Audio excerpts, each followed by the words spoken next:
الأسطورة ليو ميسي. بس خبروني، بعد الاعتزال الأسطورة ليو ميسي، من أين لنا بميسي آخر في كرة القدم؟ والله العظيم المتعة الذي يقدمها ليو ميسي في فريق انتر ميامي شيء ما بينوصف. كأنه لاعب بداية مسيرته الآن بدأت، وما يزال ليو ميسي يملك الشغف والفوز بأي مباراة وبأي بطولة. الأسطورة اليوم يؤهل فريقه إلى الدور الثمن النهائي في البطولة الأمريكية.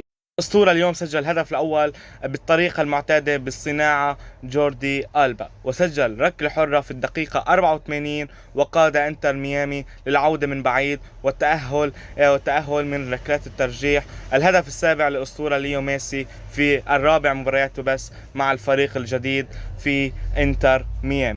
حيث يتواجد ميسي يتواجد كل شيء جميل في كرة القدم.